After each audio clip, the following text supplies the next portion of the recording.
it's a little different. We're still level 99. We're still strong, but there's a few changes how we're supposed to do some fights. We don't have the new game exclusive quests of beating the monsters and getting their materials to turn in. Because it's New Game Plus, we already have the materials, we can just turn them in. So all we have are just 5 monster kill quests throughout the whole run. And other than that, we really just try to find ways to minimize the number of turns, given our lack of DLC. And before I start the run, we got a little bit of time, I want to just show off exactly how we minimized this. We did a little save file change to max out our challenges, which otherwise would have taken 100 hours or so plus on each character. So check this out. You can thank our Lord and Savior DeBalm Stew for doing all this trouble for us. We jumped 2,629,000,000 times with Noir. You know, you get the gist of it. But even with all these maxed out, we are still weaker than level 1 characters with DLC weapons.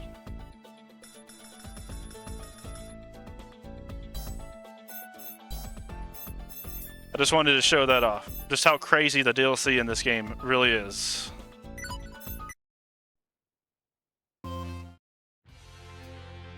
And thanks to y'all voting in JP for whatever reason, we will lose a few seconds to change the audio after I start the run. Alright, so I won't do a countdown, but I will say go because it starts just whenever the game goes to a black screen, and that kind of varies on how long it wants to take. So instead of just a countdown and go, just listen. The timer starts when I say go.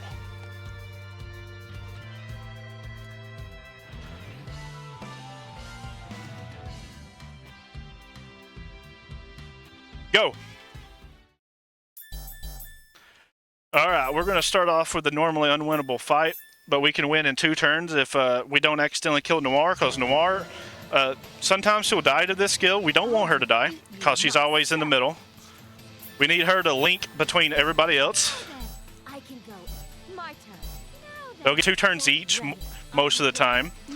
Sometimes we can get lucky and they won't get 2 turns each. That's about your average fight. They were in a really bad position there. It's kind of weird, but and there's like 10 or more positions they can be in, so it's okay. All right, after this, we're gonna go straight to the quest. We don't really do anything out of the ordinary until we get to the second half of chapter 1, where we will finally start equipping people with the best weapon we got in the game, the best armor that you can get in the game, the best accessory, and a disc to give everybody damage limit breaker. Oh yeah. Okay, I'm sorry. Give me a sec. Let me accept the quest.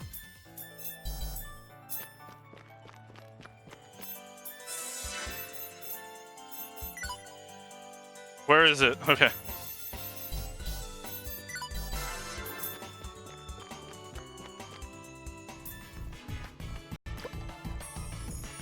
A bunch of tutorials here. This first quest is a Doggo quest.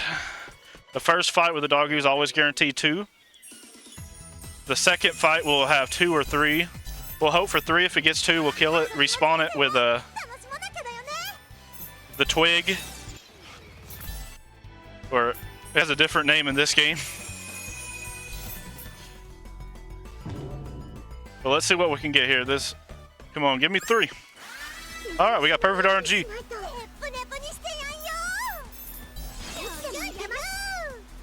What? Did I not accept? Did I not choose that Ranger summon? What? Okay, anyway. Besides whatever the heck happened there, that was perfect RNG. Alright, now we're at this part of the story. Neptune's not a good goddess. We gotta go learn. I go to all the other nations, try and teach Neptune how to be a good goddess. But no one really does a good job of teaching her. VIIR's playing games. Ram and Rem's going to tackle Neptune and distract her, and then we're going to go where Noir doesn't really do a good job of teaching her anything either.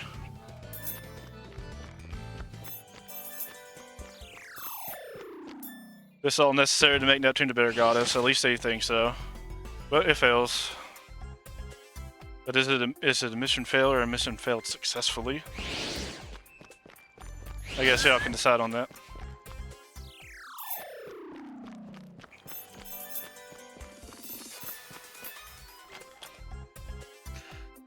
Alright, so this is basically try not to get weirded out too many times with all the non-English lines I want to be hearing.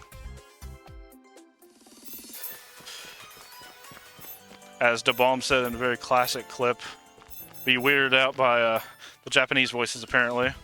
But I guess I signed up for this. Alright, now someone's talking bad about the goddesses, they want them gone, so we gotta go kill them! But we learned that they're just a weak-looking woman, so we don't really do anything.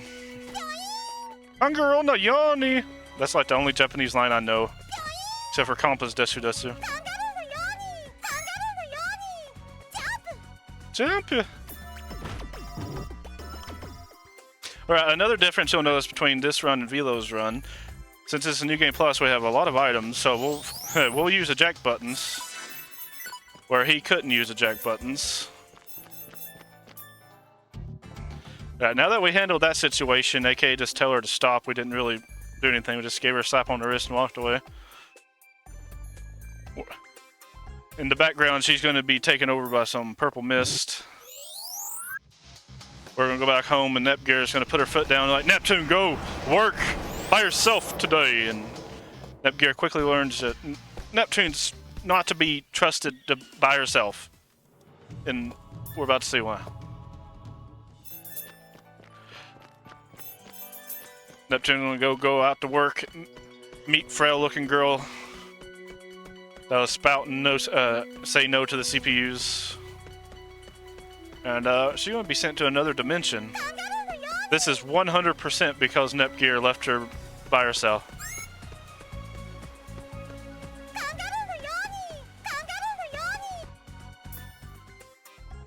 Hangirl no yoni!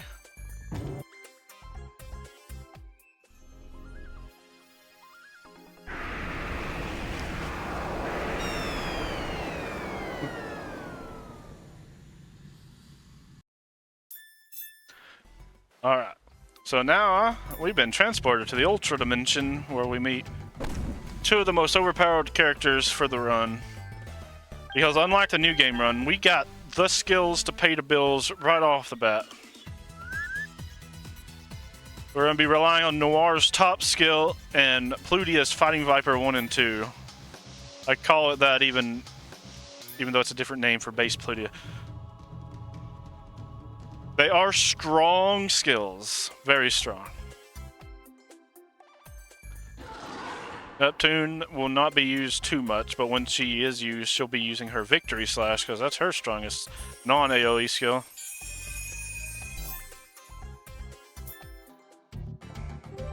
Alright. We waited to do the equipment for until now so we can save a menu, so let's go ahead and give all three of them their equipment.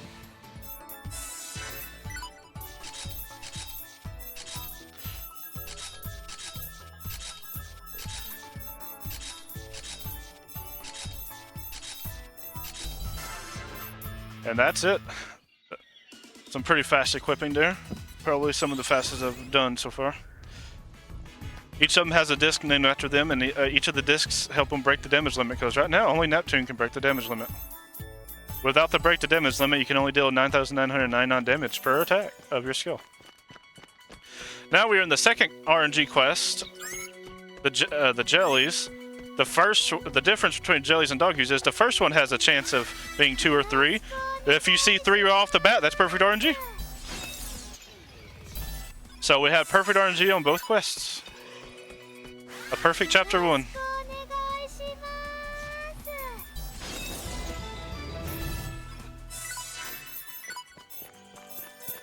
Not bad for some marathon luck there. Alright, basically the rest of this chapter is we're going to accept a quest, turn it in right off the bat. Accept a quest, turn it in right off the bat, go to the Basilicom, accept a quest, turn it back in, then it begins the end game. Of chapter 1 anyway.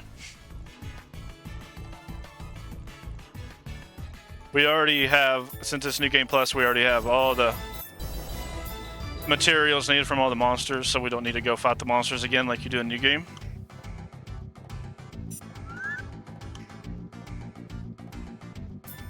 Whoops. We're looking at the 7 sages behind the scenes. They're the main bad guys of this game. We definitely don't know who the small rat-looking guy and the big R4-looking girl is. We definitely don't know them already from a past game.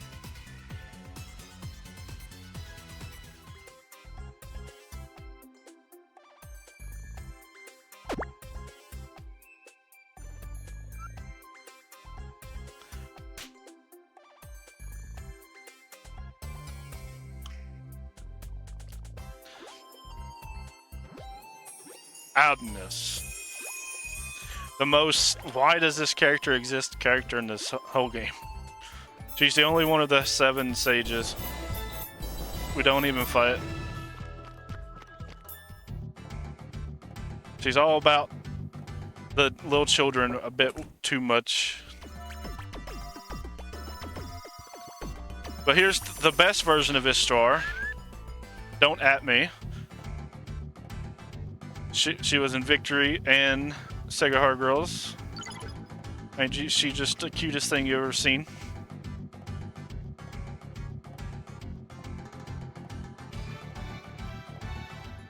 Now we do one final fetch quest, turn it in, and we're about to get the cutscenes and unlock the final dungeon, just like that.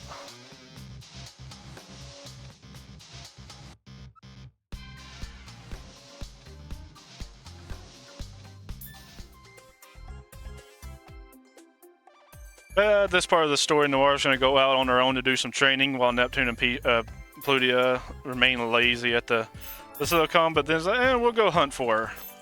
So we meet her at the ruins here, and she joins our party again. And you'll see another difference between New Game and New Game Plus. We have the jumping star. So we get to skip a good portion of the dungeon here by jumping right here. There's no emulator shenanigans on this game, so we can't fight an enemy and skip the rest of the dungeon. We actually got to explore. Unfortunately.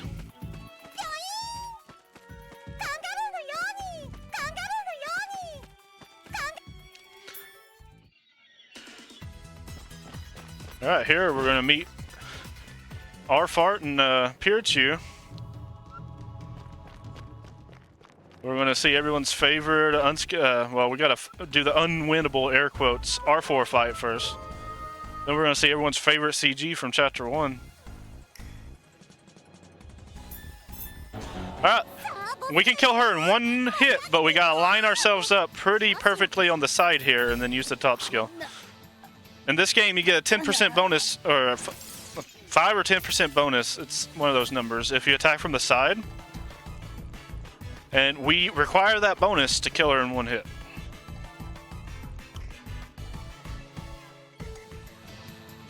It doesn't matter if we miss the damage range, she can't kill us, but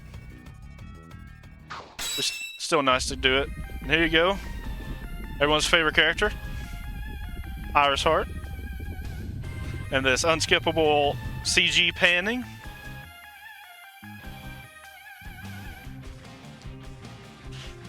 You can tell this is not Rebirth 3 because it actually didn't skip out on the CG there like it can sometimes on the PC Rebirth 3.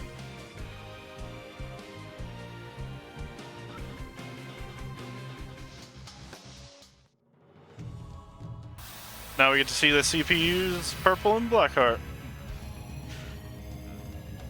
In the Ultra Dimension, you cannot be a CPU right away. You got to find the CPU memory, which decides for you if you're going to be a CPU or not. If you fail the test, you die. But because our main characters are main characters, they don't die. And also, thankfully, the second R4 fight's much weaker. I don't know by how much, but I want to say she's not probably 10 or 20% of the stats or less of the unwinnable R4 fight. And plus, Iris Heart's just too dang strong, so took her out right away. And now, if the Iris Heart CG wasn't your favorite, here's everyone else's favorite. Bath time with the girls. Bunch of fan service in this game.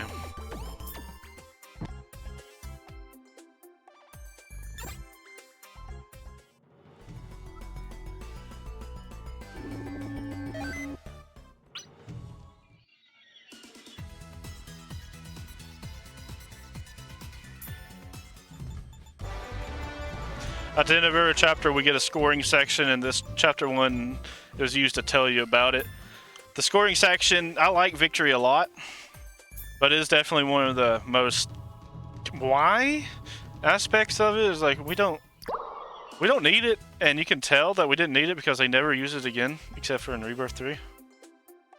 Actually, did they even? It's been so long, I don't even remember if they have it in Rebirth 3.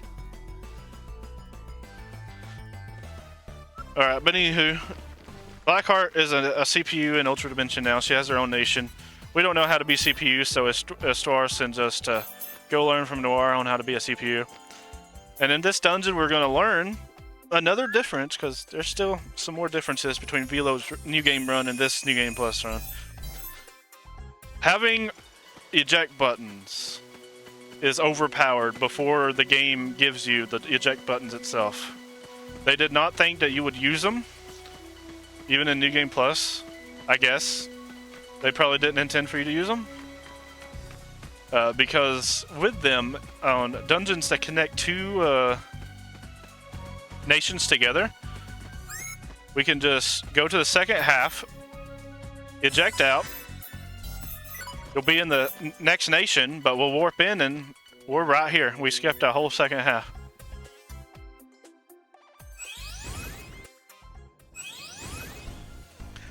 And that was that dungeon. This, the eject strats also work in Rebirth 3 on the exact same dungeons. So if you're a Rebirth player, don't skip out on these eject strats. They also work on Rebirth 3. They save just as much time.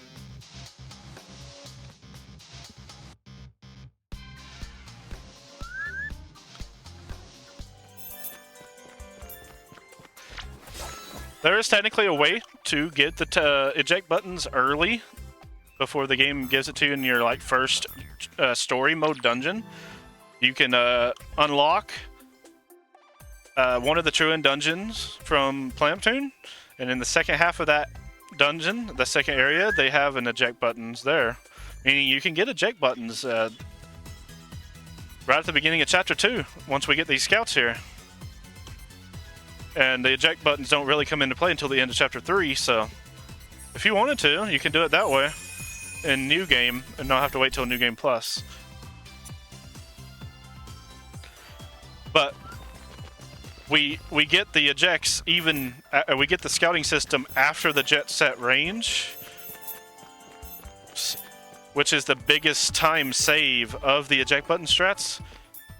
The eject button strats after this only save a second, 2 seconds at most, maybe 3, depending on how fast you are.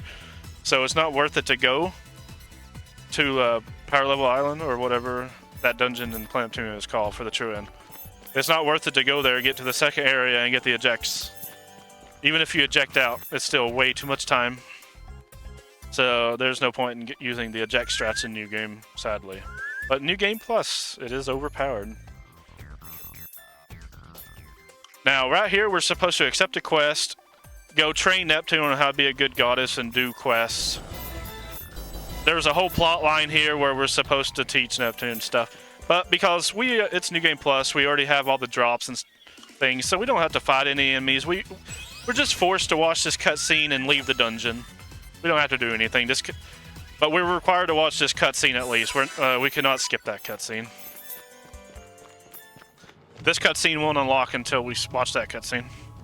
And this cutscene is what unlocks the cutscene in the Basilicom that tells where the La Station guards tells Noir that Blonde has arrived.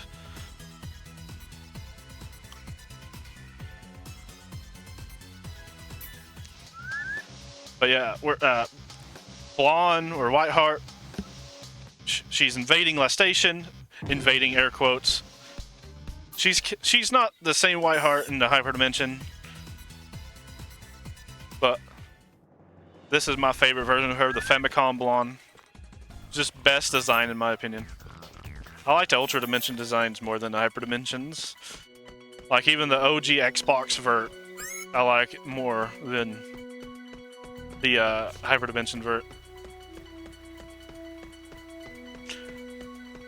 And I'm a simp for that Famicom Blonde design.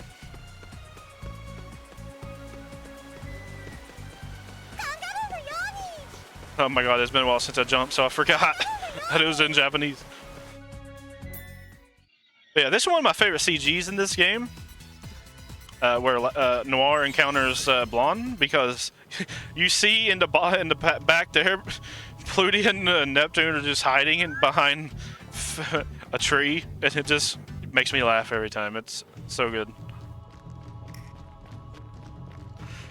But during this encounter, the soldiers come up to Noir and be like, "Oh, we're being invaded by another guy, probably a bit worse than this Whiteheart girl here. So we gotta take care of that." We learn it's another of the 7 sages. In this dungeon, there's 2 different routes we can take. We can take the YOLO route through enemies and hope not get an encounter. And I'm gonna do that actually. That enemy right there was actually far enough away. You can't see him now. He moved to where I could do that. If that enemy is even just a meter more to the left, he would have encountered me. That's why I say YOLO way.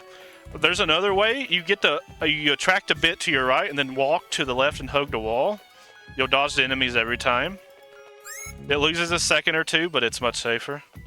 I just kind of wanted to show off the YOLO route in this run. The YOLO route does give you an encounter about 75% of the time, because it's rare for the other machine monster to be in a good spot. Alright, Copy Paste, my favorite of the 7 sages. He has the best death cry lines. I honestly wish I could be his friend, because he's just so cool. I like him. I want to say he's going to say, my body's falling apart. That's my prediction for what he's going to say. Oh yeah, I don't know what he's going to say. It's in Japanese. Never mind.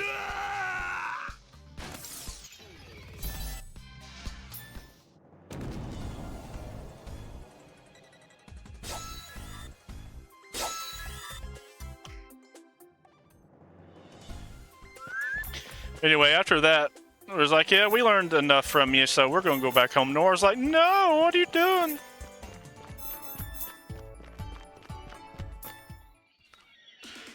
We're back home now, and Istuar's like, did you really learn anything? We're like, hey, yeah, trust us, and Istuar trusts us.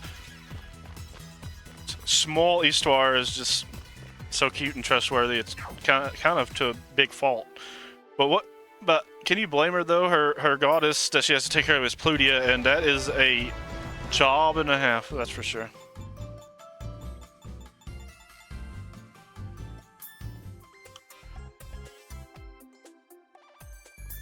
Alright, now we in chapter 3. Blonde decided to invade Noir's homeland, so now we're going to invade her homeland.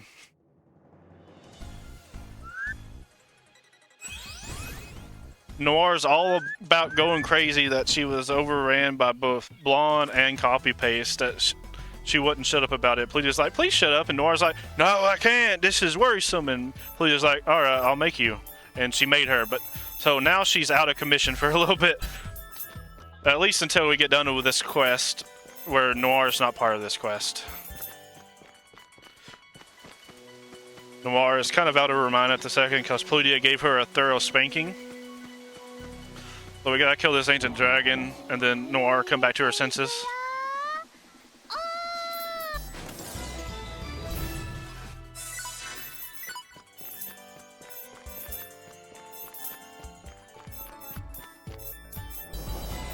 Alright, now that we did that, she comes back to her senses. And now we're about to go to Louis. And we'll show off another eject button strap. This, it's not as big of a time save as the first one. None of them are. The first one's really just the biggest one. But this one will save a few seconds. It'll look wonky, but it does save a little bit of time. But we got to get to the second area first, as per all the eject strats.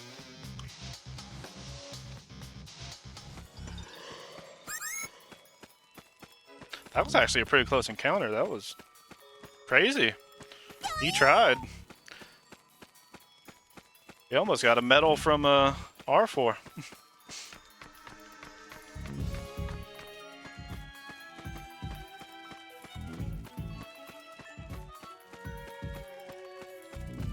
Nothing to it in this dungeon, just dodging enemies.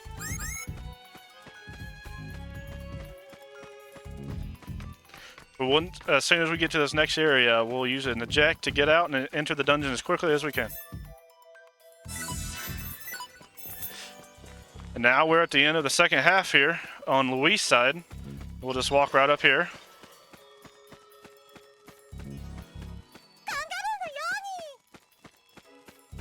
And get to this cutscene faster than if we would have continued going the normal way.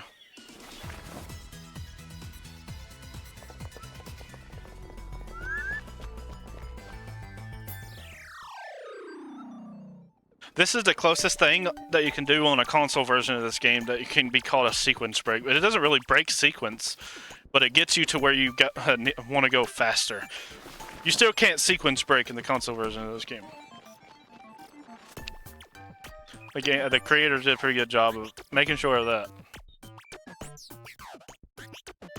But now that we're here, we gotta get to Blonde. But she has a maze in her backyard, and we gotta get through the maze. But you know, we're speedrunners. We know how to get through this maze. There might not be any freaking skip shenanigans from the emulator, so we gotta get through it the normal way. There's also no eject strat since this doesn't connect to another nation. But we'll also see the first instance of an eject strat that does not connect to nations, but it connects a cave to the maze, which is another instance of an eject strat working. We'll see that right after the Whiteheart fight at the end of this maze. We're about to encounter a bit enemy, and this bit enemy loves to get scarily close to you, almost like an encounter. He was actually really far away. Wow, that was crazy. I've never seen him so far away. That was pretty good. No heart attack this time. And just like in the new game run, these enemies are dumb. They don't like really notice you until you already walk past them. So it's a severe skill issue if you encounter any of them, because it's nearly impossible to encounter them.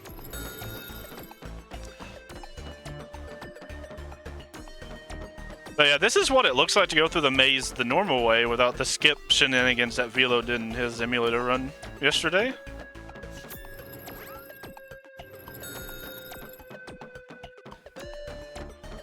There is a lot of wrong turns in this dungeon, so new players will get lost.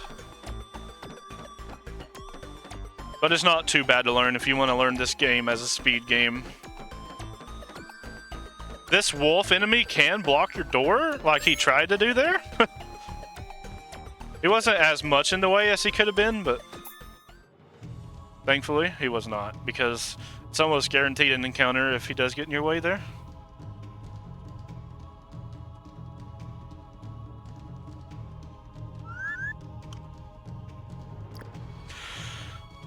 Alright, so we're going to one-shot Whiteheart. I'm sorry, Whiteheart, but we got to one-shot you. She'll either say, I can't lose, or I can't lose, something like this. We won't know which one she says, because it's in Japanese.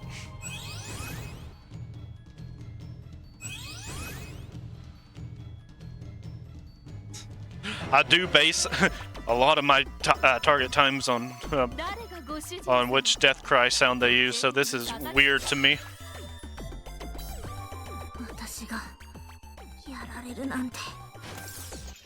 With how long it took her to disappear, that was probably I can't lose to something like this.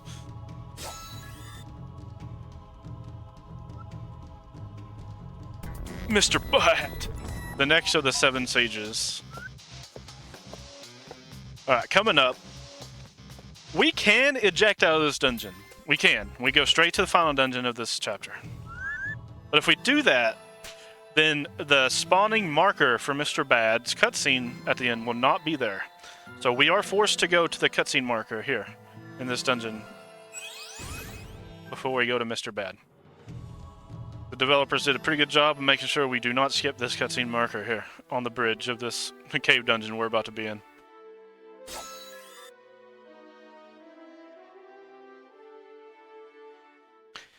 It's also around this dungeon where we can start getting eject buttons in the wild.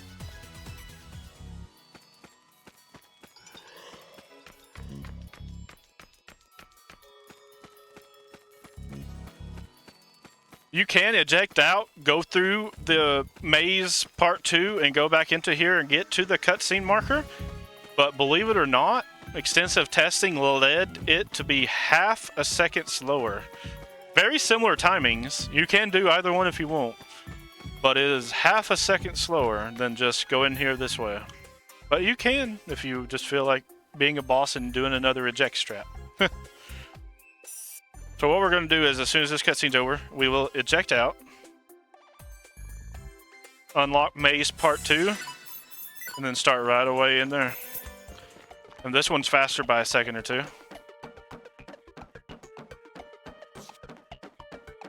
And that's the final of the eject strats that you'll see in this game. Goes right after this. There's no more dungeons that link 2 nations together. There is one that seems like it does, but I'll explain why it doesn't work when we get to it.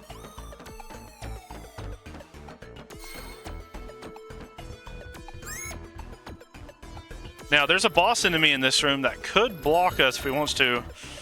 Oh, man, I wish you'd move a little bit. You're not in a good spot. There. That was a nice time waste.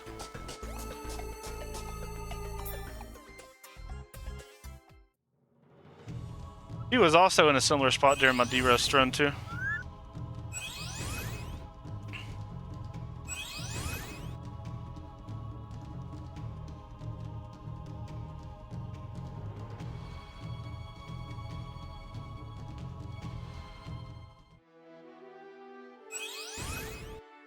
Alright, this will be the very first boss, which we cannot one-shot with our top skill. So we are forced to use her Plutia's Fighting Viper 2 to one-shot him.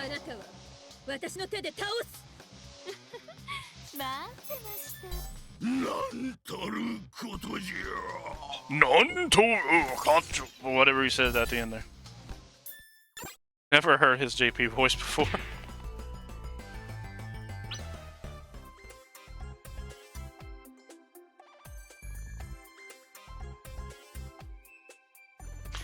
Yeah, that's it for this chapter. To start the next chapter, we got another quest that can either give us 3 encounters with the skeletons, 4 or 5.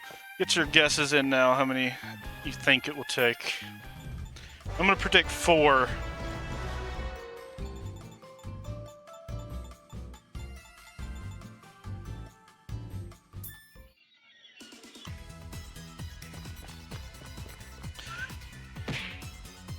Alright, in this chapter, we're going to learn of a way that we can finally warp back to the Hyperdimension.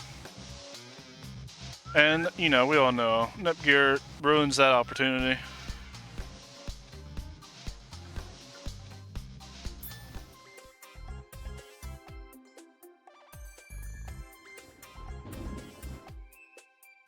We don't get to there right off the bat, though. We do gotta go do the skeleton quest first. This is also where the children are introduced. We get to see Baby If, Compa, and a new character we've never seen before, Baby Peachy.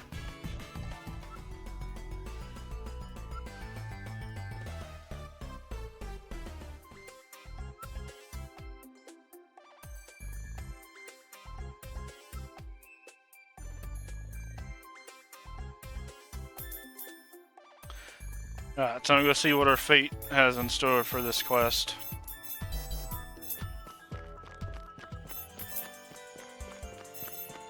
Oh, what? That was weird, it didn't magnetize to Louis.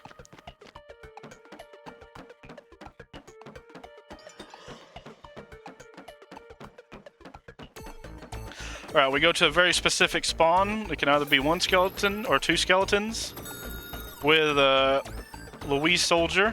If we see two off the bat, that means we're guaranteed a minimum of 4 fights. Oh, we're guaranteed a minimum of 4 fights. Let's go. Or a maximum of 4. Are we gonna get perfect? Okay.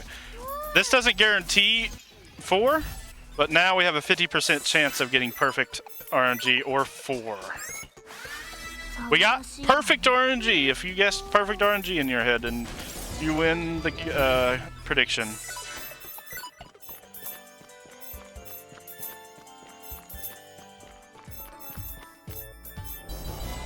Alright, now we're gonna get to the part to where Nepgear ruins everything.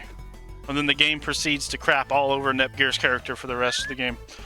Especially because we're on Good In. Good In is the definition of shitting all over Nepgear, the ending. Apparently in Japan when Mark II came out, nobody enjoyed Nepgear being the main character. So they take advantage of that in Victory and they just crap all over her. It's so depressing. Nepgear did not deserve this in the least bit.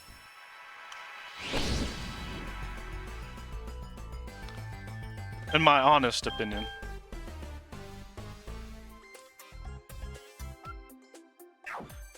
Like poor Nepgear, she gets left behind to take care of the children. She gets so depressed. She gets given titles that makes her more depressed. It's so sad that the game devs did this to her.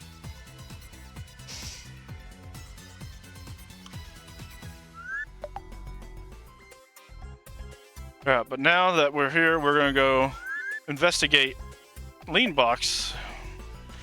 And we'll come up to the one of the... Now, why doesn't eject button strat work on here? This dungeon connects to Lean Box, right? It does not, and I'll show you why. See, Gigo main entrance here. This takes us to Lean Box. But there's no dungeon on Lean Box's side of this dungeon. Which is why an eject button strat does not work. So sadly, we cannot skip the second half of this area here. Which isn't the worst thing in the world, because the second half of this area is just a really short walk anyway. See, there's no exit sign here. It is a cutscene that takes us out of this dungeon. And then there's no dungeon on the other side of this. So that is why an eject button strat does not work in this dungeon.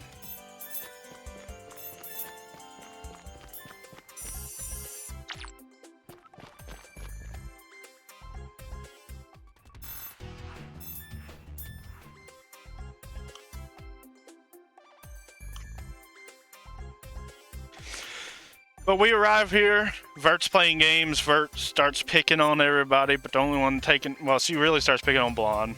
This is really where the Blonde versus Vert rivalry truly takes off. Like, you see it a little bit vanilla. I don't remember Mark II and Rebirth 2 story too much. Maybe some picking on it in that one, but it really picks up in Victory.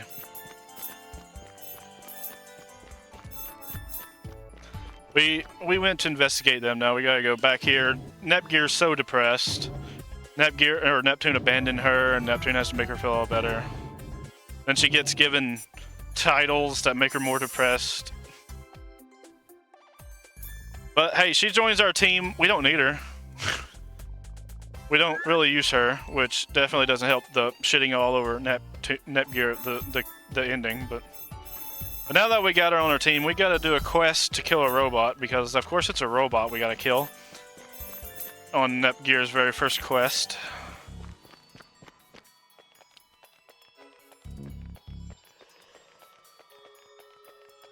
It's just another one shot from Pludius, top skill.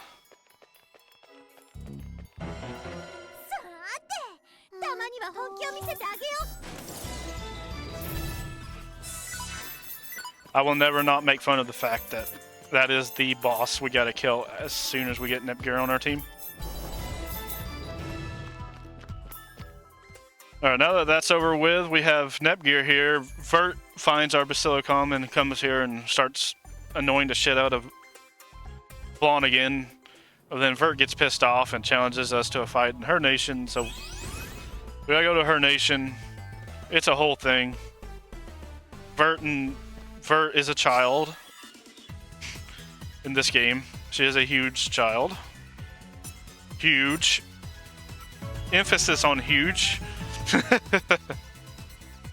But she's not going to be the biggest child, as we'll see later.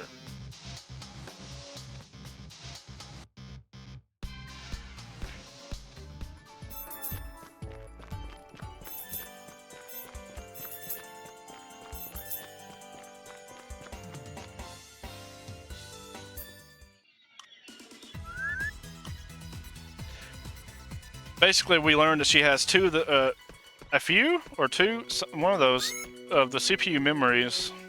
She taunts it over Nepgear's head. The Nepgear just really likes big bosoms anyway. So Nepgear falls in love with VIIR. Turns over to the dark side. So we have to fight both of them.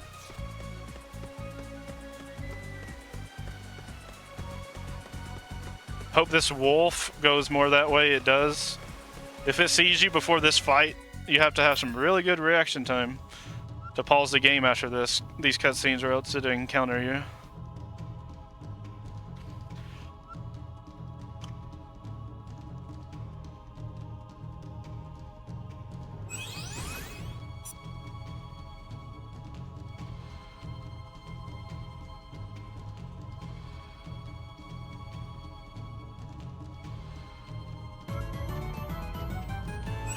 Alright, there's nothing to it in this fight. At first, we thought that with New Game Plus without DLC, we had to use Fighting Viper 2. But these guys are actually less stats than Mr. Bad 1, so we can just one-shot both of these with Fighting Viper 1. And the reason for that is, more than likely, just because there's two of them. When there's two of them, they balance it out by giving them less stats than if it was like one of them.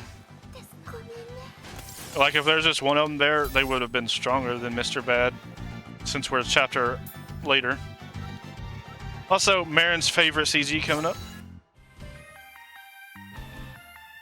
Jiggle, jiggle.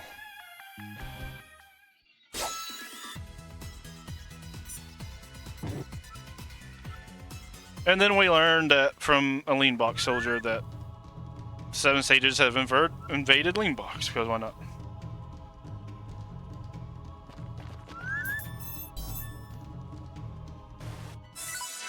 We just eject out and go straight to lean box to finish up the chapter. We got 2 more bosses to go. Copy Paste 2 is going to be the second boss that requires a Fighting Viper 2 to kill. It would not die to a Fighting Viper 1.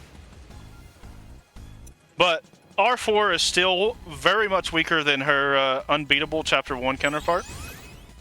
So she still dies to Noir's top skill. Noir's top skill is actually very strong, but it also takes a lot of SP. That becomes important in Chapter 9.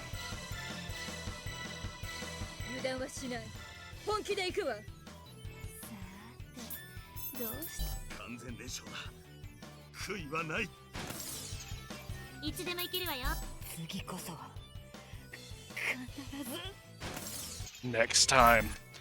For certain.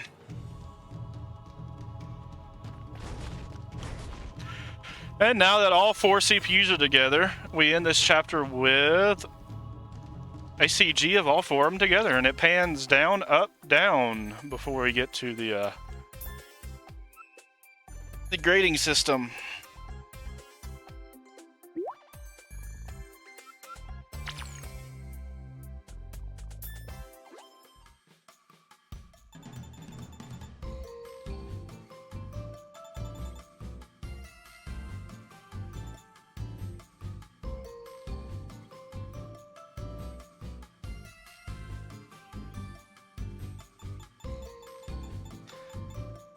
Oh boy, we made a 6 out of 40. Let's go.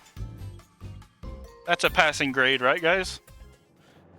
All right, we're in chapter 5 now. Chapter 5 is where we start having to get all the good in items to get PC back on our side later. But also at the start, we got all 4 nations, or 3 of the 4 nations invaded by the 7 sages. We're not going to get the good in items right off the bat. We can get 2 of them right now, but Nep's pudding does not spawn until we complete one of the nations. So it makes sense to go complete one of the nations first, then come back here and get all 3 of the items at the same time. So that's what we're going to do. We're going to go ahead and take care of Mr. Bad 2 in a lean box, and then come back to Neptunia and get all 3 of the good in items. And on Mr. Bad 2, we're going to try and do what's called a death cry skip. As you've seen on past boss fights, every time you defeat a boss, they all do a death cry. But that can be skipped if another enemy on their side takes a turn, or if you kill another enemy that's on their side. They will just stop talking and disappear automatically. Fun fact, on this black screen right here, if you have base PlayStation 3 with the character DLC of Baby Compa and If, that black screen will last 20 seconds before you can skip it. It almost looks like a crash. You can try it out for yourself if you have a base PS3 and you have the child DLC. It's only on that screen though. It just really does not like loading the bug CG.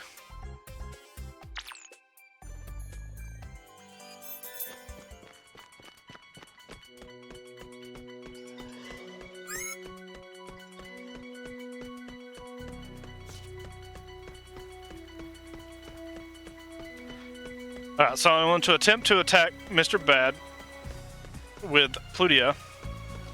And then I'm going to attack the bug behind Mr. Bad instead of Mr. Bad, because the targeting system in this game is wonky. If 2 characters are together and you use an AoE skill, sometimes if you attack one of them, it won't attack both characters. But you can attack the other one and it will hit both characters. In this case, Mr. Bad will not hit Bad and the bug. So we gotta target the bug behind him to hit Mr. Bad and the bug.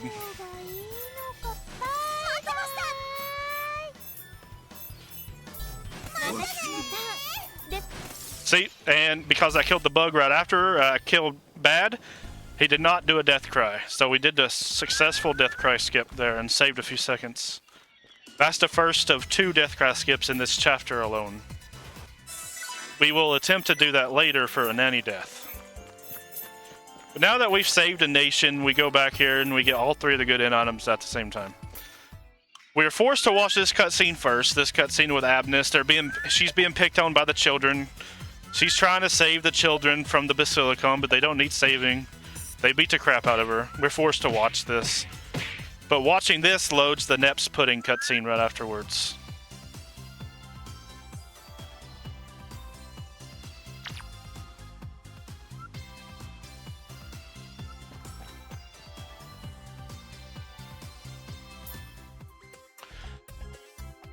And then right after this, we talk to Pishi for Pishi's drawing, and we'll talk to If for If's notebook. Oh no, we talk to Pishi for Compass Syringe.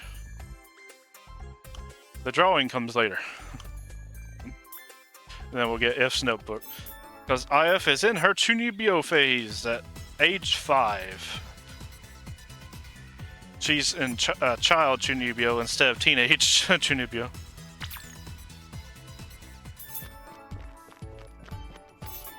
Oh, whoops. Ate my X input there.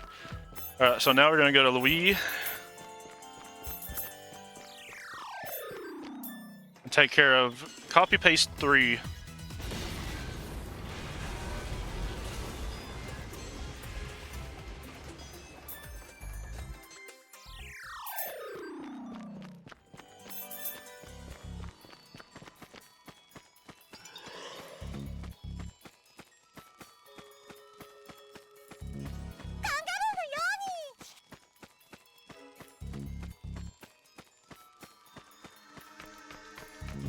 Yeah, there's nothing special about this dungeon. There could be a couple of close calls. Near the end, there's going to be an old man Pathos that if he sees us, we got to watch out. We got to hope he doesn't see us, actually. Because he can just straight up tackle us right after we're done with copy paste 3 and give us an encounter. So we just got to pay attention. Like if he sees us, we got to pay attention. But hopefully he won't see us. Yeah, he did not see us. He was in a good spot. Because he kind of warps closer to us during this cutscene. Kind of similar to you warping from fights in the emulator version of this game. In the console version, the enemies can get closer to you during the fight. It's kind of scary. I've had that old man Pathos tackle me so much, even after I thought I was safe.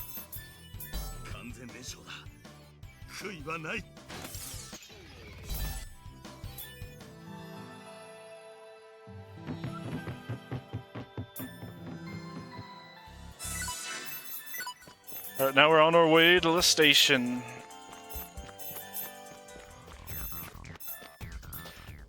We want to meet an Death and get another tutorial in Chapter 5.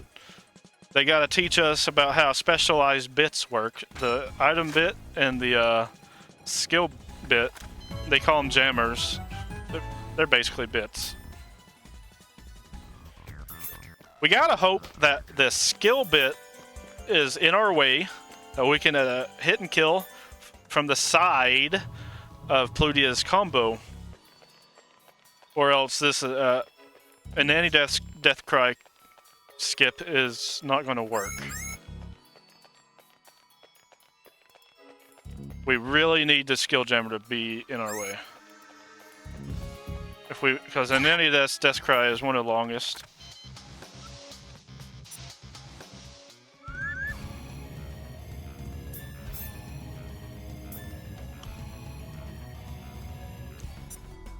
And for some reason, it's kind of a hard to reach damage roll, if we want to kill him from the front. With Irisheart's strongest combos, so we gotta hit it from the side.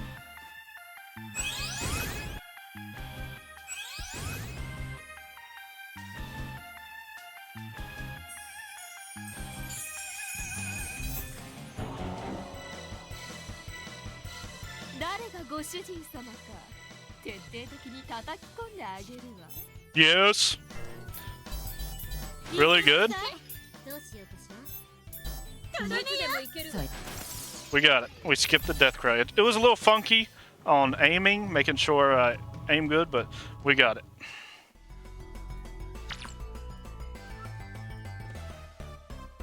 Alright, so now coming up is normally what a chat fan favorite, and it still is on New Game Plus with DLC.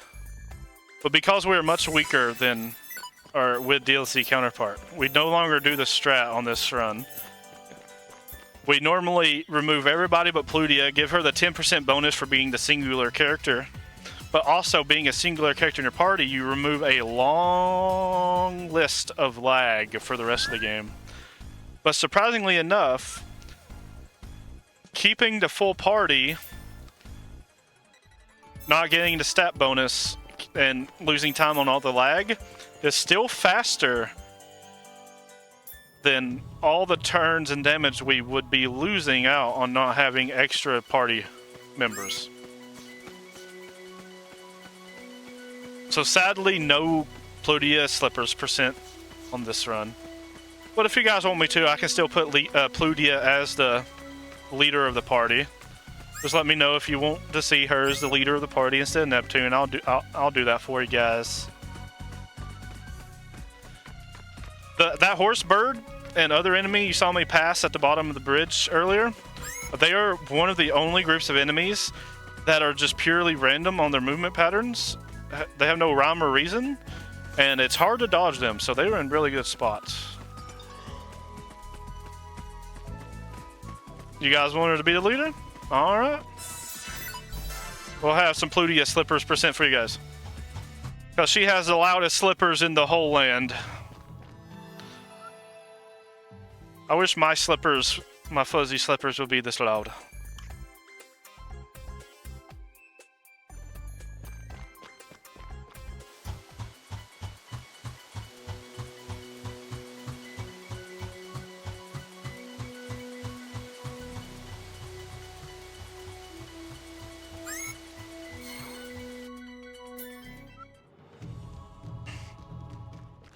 Alright, so now we're at the end here. We're going to attack R4 with Pludia's top skill, and she should ideally die with Noir's top skill. It's, in this game, when you zoom in the camera, you hear sound effects that your character makes much louder. The sound effects get louder the closer you zoom in. So you really only hear the slippers when you zoom in to the character.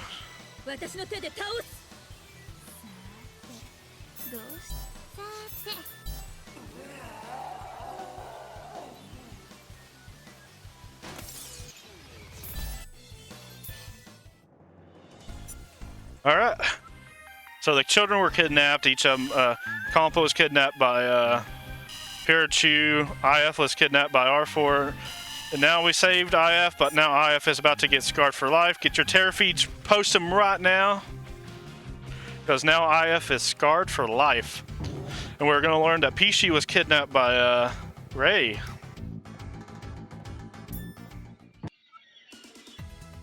And then she also picks up the CPU memory and doesn't die. Oh, that's kind of curious.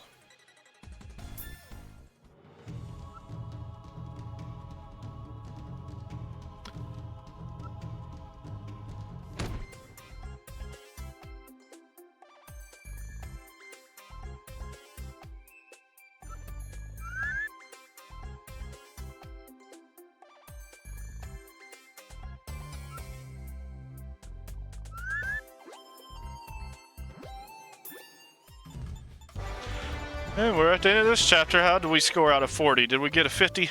We got a 4? Yeah, we passed.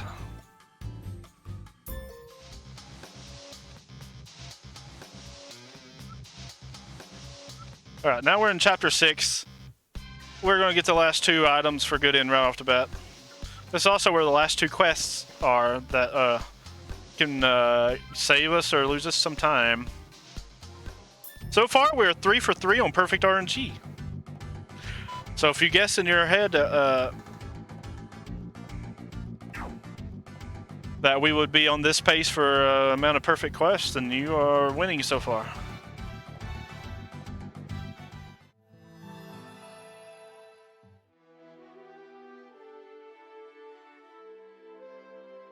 Coming up is one of the quests that has the highest % chance of giving perfect RNG.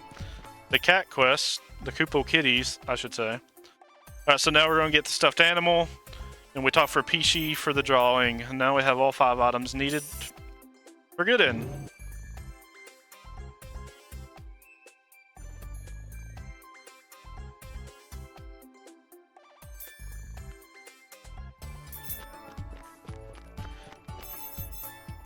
Now we turn in a normal quest here. Go back to the Basilicom. Then we go back to the thing and get a quest for the Koopo Kitties. Meaning, if we get worst cats, it's actually pretty unlucky. It's only a 25% chance to get bad luck on this quest. 20 or 25, I forget the math. If we see 5 right away, or 3 right away, then it's good luck. Perfect RNG. Perfect RNG. So now we're 4 for 4 on perfect quests.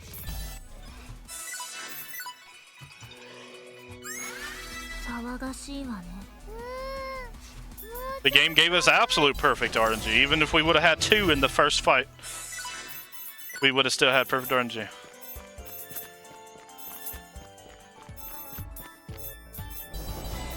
Now I gotta go to Basilicom and Andy-Death's thinking of kidnapping Pishi, faking and thinking that he's her father. And then we gotta go back to the Basilicom where he actually transforms into a human because he has that power apparently. To transform into a human and pretend to be Pishi's father. Because why not give him that power? And then he gives her some mystic purple haze, and she just loses all her memories suddenly.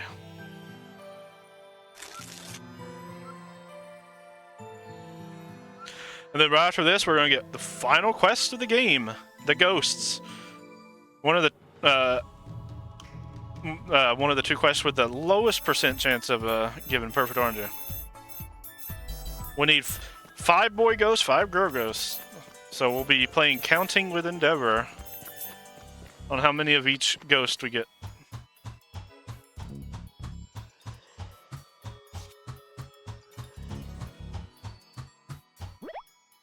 You don't have to preempt a strike, but I do it for the fan service for you guys. Right, 1 boy, 1 girl.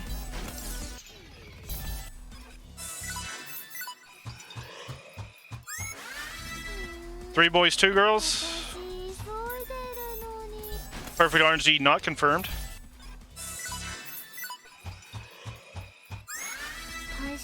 Okay, 5 boys, 3 girls.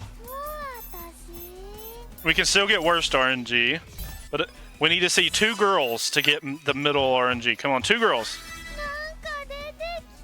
2 girls. All right, we got middle RNG. Not the worst, but not the best.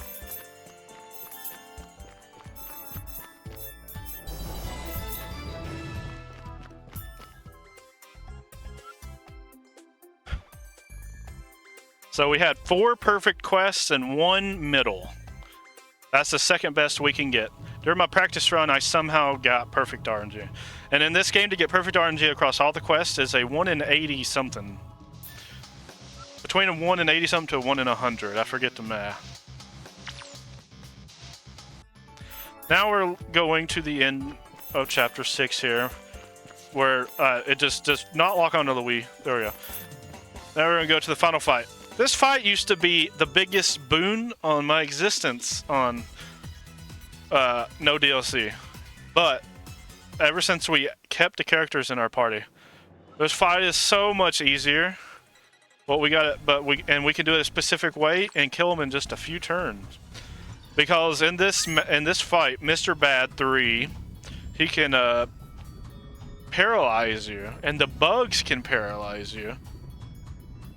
Even though we're level 99. And they do it quite often.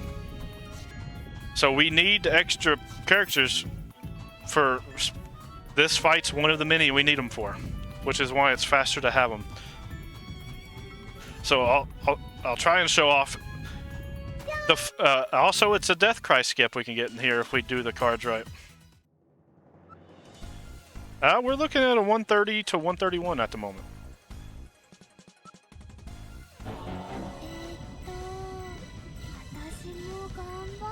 Alright, stress release, bounce him over there.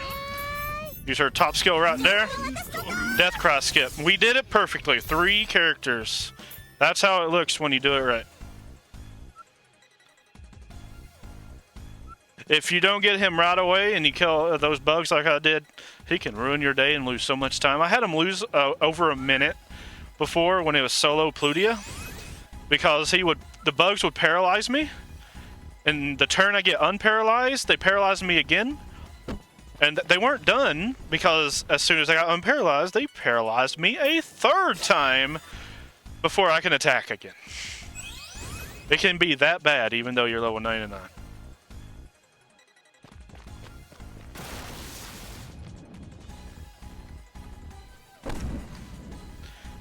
Here's our introduction to Yellowheart. We don't know who she is yet. She's just a random CPU, big badonkadonks.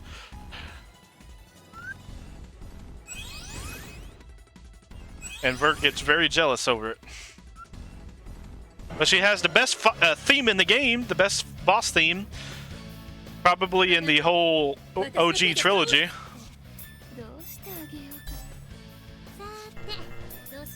Oh, I used an old strat there. I went back in time to the solo character where the 10% chance would actually kill her there. That's my bad on forgetting the...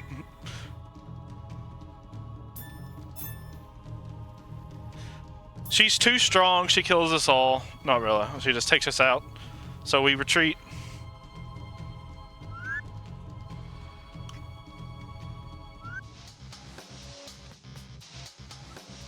I've seen a few images, yeah, of what Pishi would ideally look like if she actually got to grow past 5 years old.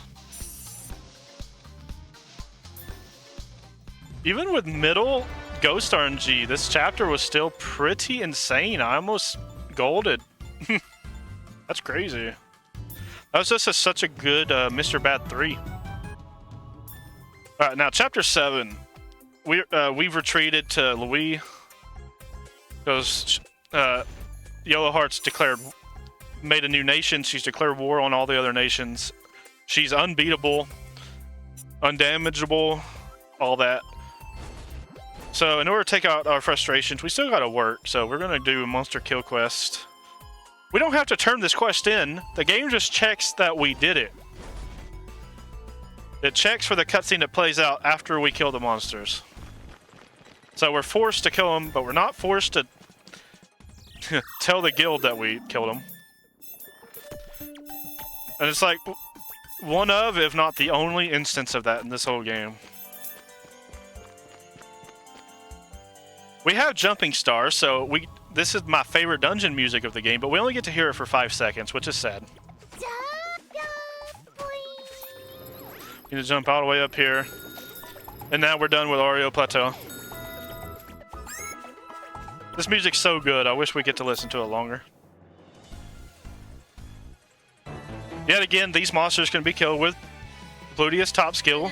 Iris Heart's just too strong. I missed one because I didn't aim good.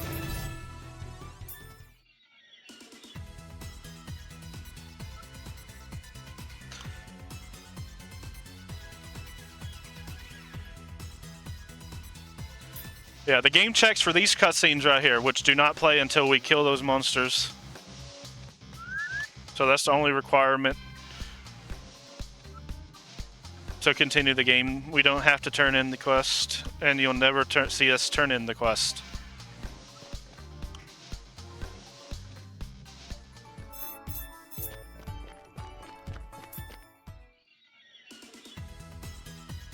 After this cutscene, we go fight a Flame Fenrir.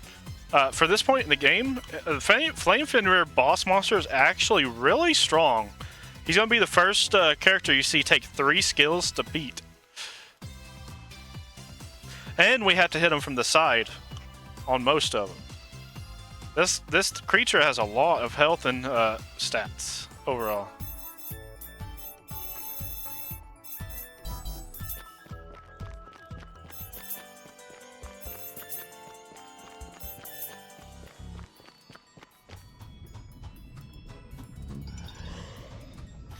Another one of the many reasons why we do not do solo Plutia percent without the DLC.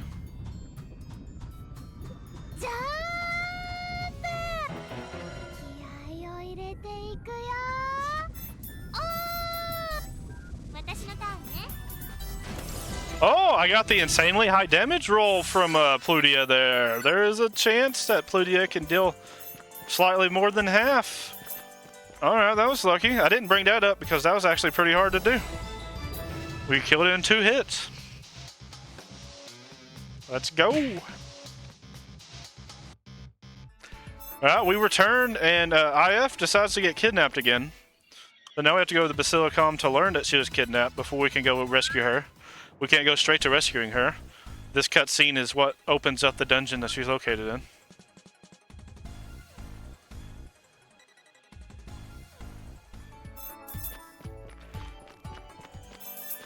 And what's coming up is the most tragic thing in this game for me. Even more not more tragic than Nepgear being shit on the ending, which is the ending we're on, but still very tragic. Pikachu gets scarred for life from Iris Heart as early as chapter 1. And then 2 chapters ago, we see R4 get scarred for life from Iris Heart. For some reason, she still decides to kidnap IF, knowing that we're going to go after her. So as soon as we find her, she's shaking her boots. She can't move or do anything. So Pikachu's like, you know what? I want to stick up for my comrade. I'll fight these guys. They'll see that I'm sticking up for her, and they'll back down. They're not going to gang up on me. We proceed to gang up on them. And it's such a shame. You gotta feel bad for Pikachu in this moment, huh? But only the Ultra Dimension Pikachu. Hyperdimension Pikachu sucks, but Ultra Dimension Pikachu I actually like. The Hyperdimension Pikachu would never do this. But he has some pretty good stats. But he has the highest agility of any character in the game. He has 1111 agility stat for some reason. Normally, without DLC, we cannot be faster than him. You see how he moved faster than everybody but Plutia?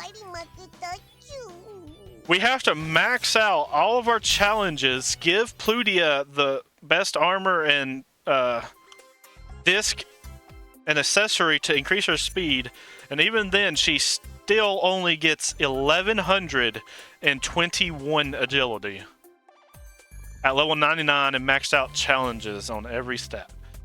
And that's crazy when you think about it. But she just has 10 more agility than Pikachu does.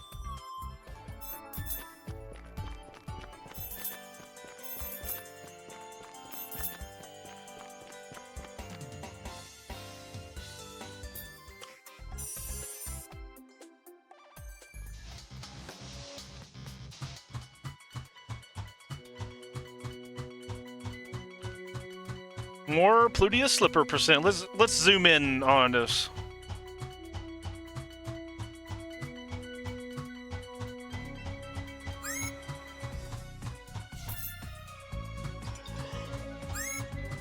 A little service for you Plutia fans, but just once.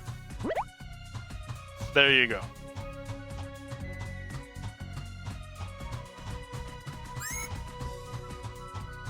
Twitch TOS, Twitch TOS.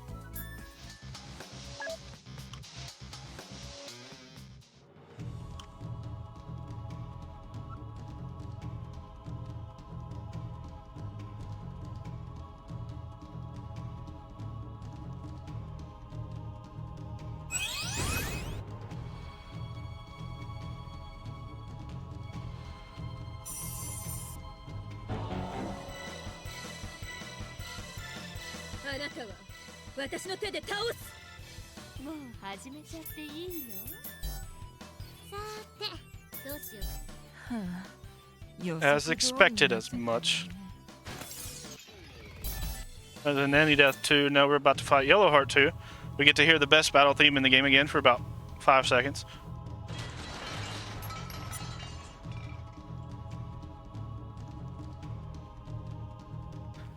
We're about to learn the true identity of this Yellowheart character. If you were playing Rebirth 3 and you get to this point, there is a good chance you probably would not learn the true identity of Yellowheart. Here.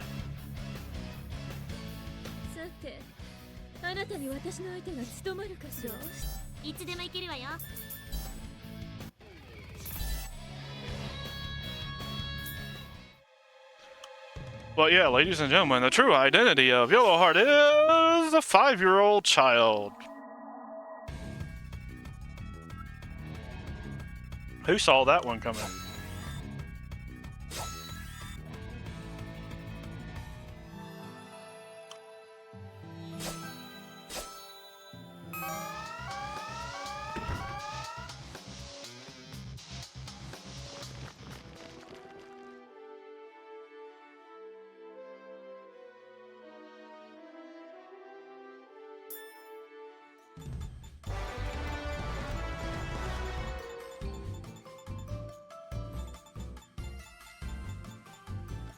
Alright, now we're coming across the second shortest chapter of the game. Probably the shortest. This one and chapter 10 is both pretty similarly short. This is also the chapter where we learn if we remembered all 5 good in items. When we go to the dungeon in Eden, there will be a cutscene marker on the bridge, assuming we got the good in. It will not be there if we skipped even one of Pishi's items. Earlier we mentioned how Pishi and Nanny-Death forced Pishi to lose all of her memories. These items are gotten to help get her back, and that's what moves us on to the good end.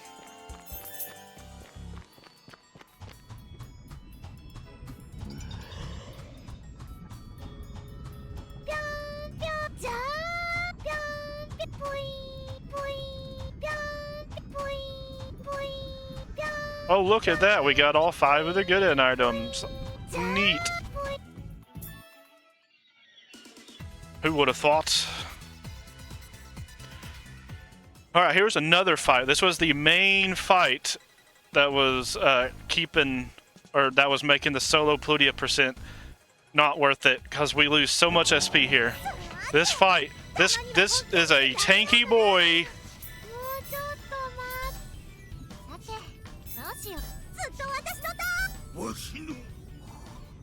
And now we are in one of the longest cutscenes in the game, because this is a 3-part cutscene here. It takes almost a minute, if not more than a minute.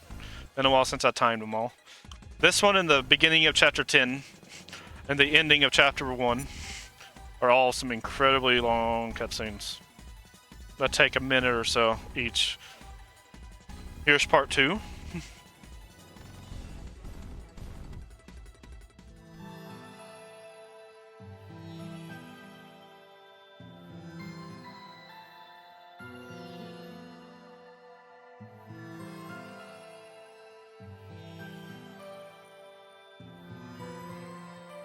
Mr. Bad's really just repenting for all of his sins here. I won't go into details about exactly what he did, because it's pretty disturbing, but still, it's Neptunia. He's forgiven. He'll literally slaughter people and he'll be forgiven. That's how the Neptunia world works.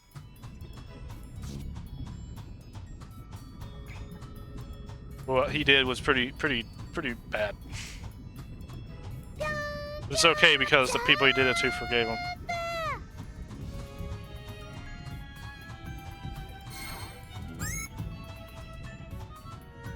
You can go a long way around, how could you?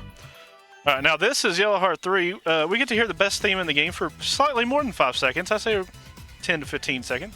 Because she's bulky, way more bulky than her past fights. And she also heals health, and she can also buff her stats. But buffing her stats don't really do anything. She can skill seal you. That won't matter too much if she does skill seal, but let's hope she don't.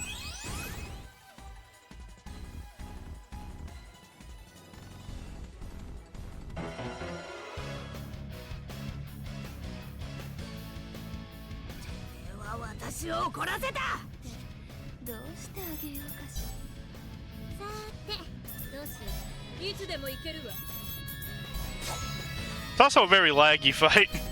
This fight lags so bad. Especially if we did not have solid state drive in.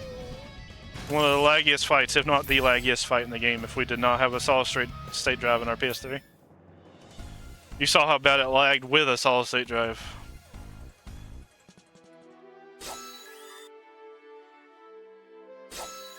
In bad end, the run would be over there, but you know, we got all the items to give her back her memory, so.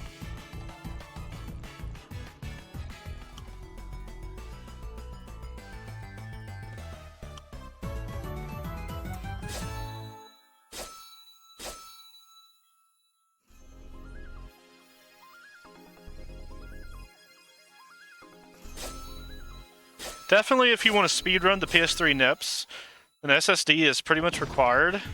It saves so much time on loads and lag.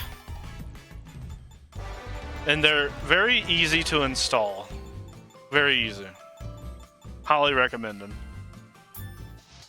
And SSDs are cheap these days.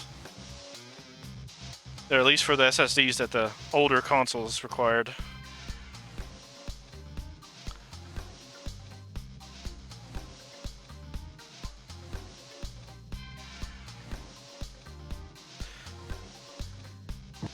Alright, now we're at Chapter 9 where things start getting crazy, especially with this world's Ray rights.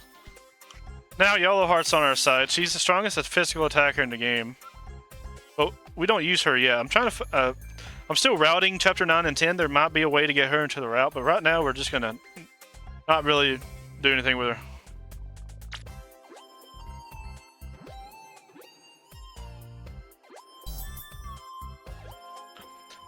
I have a 30 gigabyte SSD in my PS3.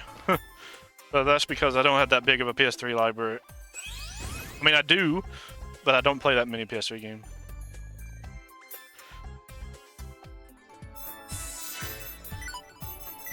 Gonna remove Blonde. Here's where it could get a little fishy on my memory of the route.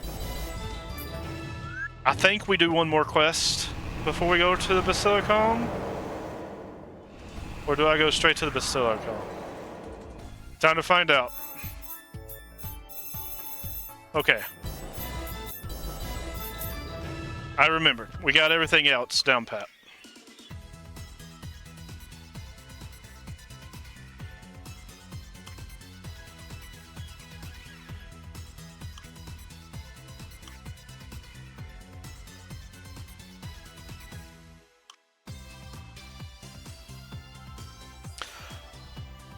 It's been so long, I don't remember what's happening here. We're discussing how to, like, for the future and stuff, and then we get an unexpected visitor.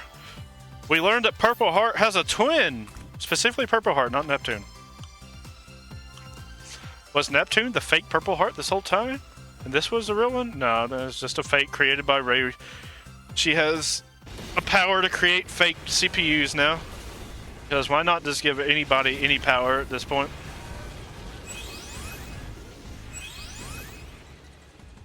Nothing too special about this fight.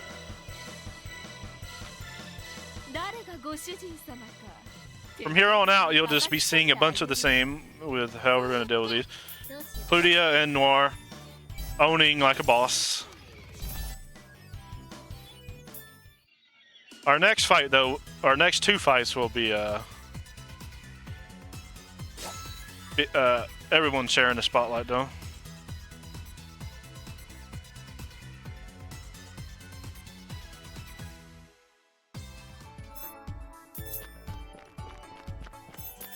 We learned that almost all the 7 sages are now taking refuge in La Station's Basilicom.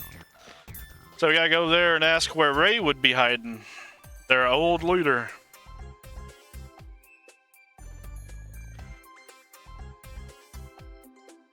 And we learned that she's in Eden. Extra-dimensional space. Where she's creating fake CPUs out the wazoo.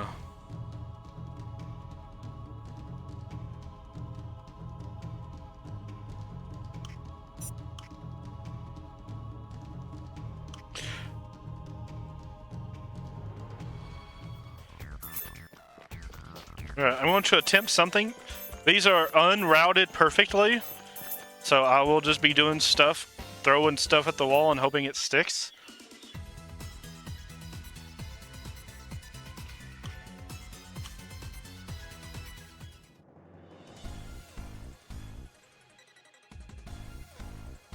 And this is one of the few things that right after a boss fight, there's no cutscene, we gain control of the character right away.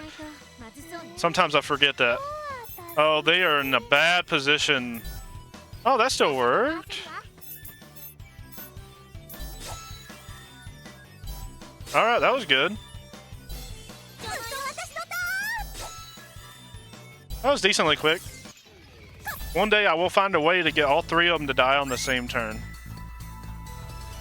I solemnly vow.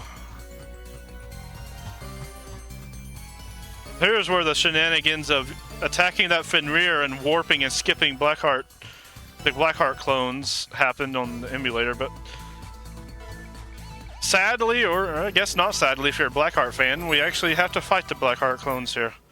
So if you're a Blackheart fan, I hope you're ready to see 5 of them, because there's 4 fakes and 1 real Blackheart in this fight. And I'm going to research into seeing if we can skip these guys on console, now that I know it's a thing. But that's not for now, that's for later.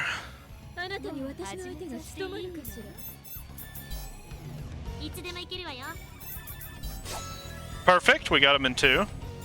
That's the easiest 2 to get.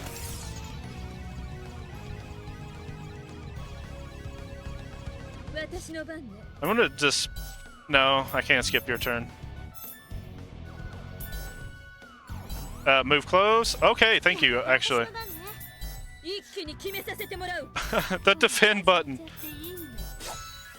The defend button's different on Victory and V2.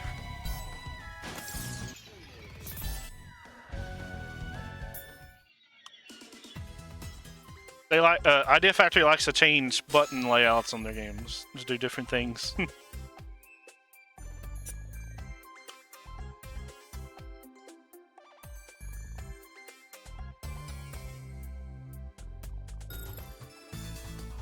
Oh, whoops.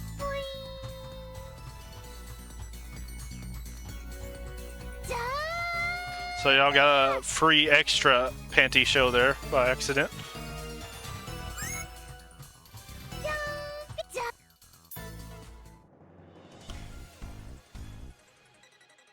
Here's another pretty long cutscene because it literally has to show everybody transforming individually,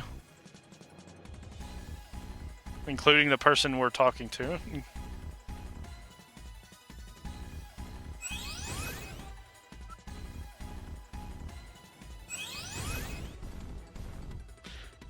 Alright, Aaron and Z-Fresh. One of y'all is going to have to come to a compromise.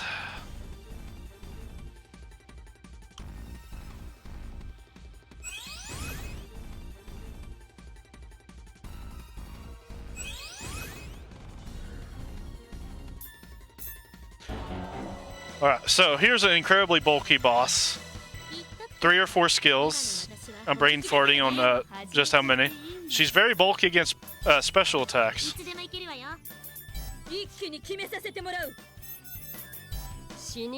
Okay, the first... And she can skill seal. She did not skill seal, but she can. She can also skill seal on Ray 2 and Ray 3 as well. But she's very infamous to skill seal on Ray 1.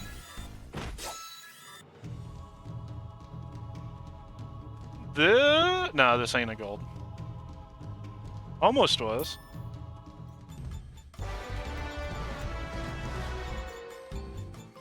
Actually, it might be. Nah, it's not.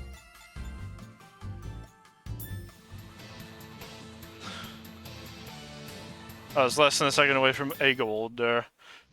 Alright, so now we're in chapter 10. This is the final chapter. It's also tied with the shortest alongside chapter 8. I gotta steal the disc from Noir and give it to Uni later, and then take Rom out of the party. Also, here is another one of the longest cutscenes. It's another 2-part cutscene here, where Ray is showing us some really well-drawn maps of what's happening and what she remembers of whatever she did or whatever. It's been a while since I've done this part of the story. And then we're going to get an innovation cutscene, and then we're going to get another cutscene. Crap's about to hit the fan. And a lot of it, too.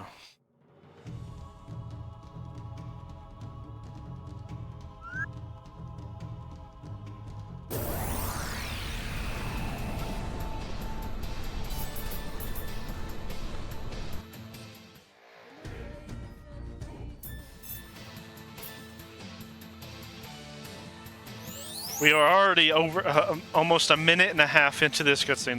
This is probably the longest cutscene in the game. Minute and 28. Alright, so we go to the Basilicom.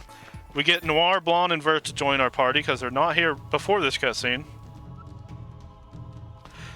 Got to remember to get the disc from Noir before we go back to the Hyperdimension.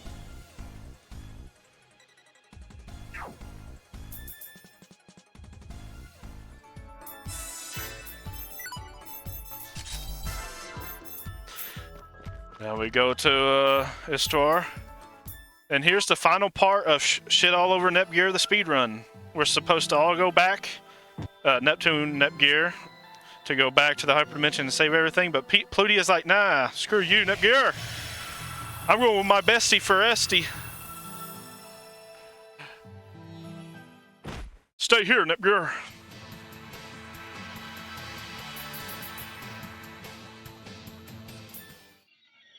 So, Plutia is now Neptune's younger sister.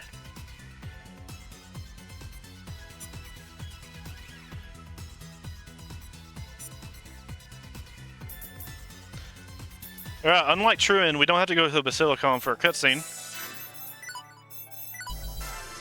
I guess I could do this in one menu if I wanted to.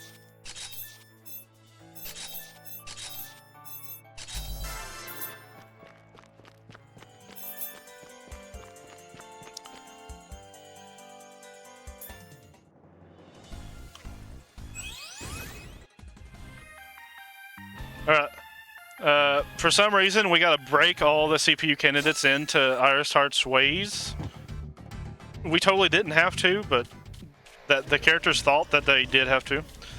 We have no skip to the end section shenanigans with that ancient dragon. We gotta go the long way. But we're not on true end, so there's no Iris Heart clone fight.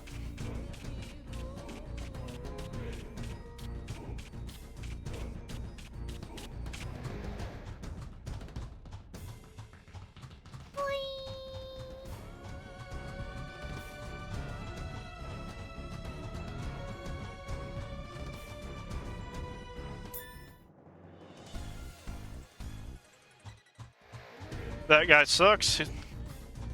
He just is always in the way. There's never a run where he's not in the way, in some way, shape, or form. Just like these spiders and the robot. One of them, or both of them, loves to be in your way here as well, making you go a long way. Alright, the cutscene for the final battle is about to start, so timer's coming probably within 30 to 45 seconds. So get ready on time if you're even back.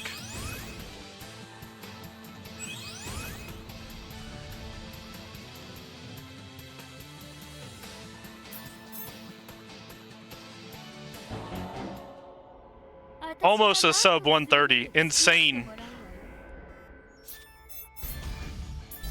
She can skill seal, which will not be good, and we'll lose a lot of time. So let's hope she doesn't do that. She did not do that.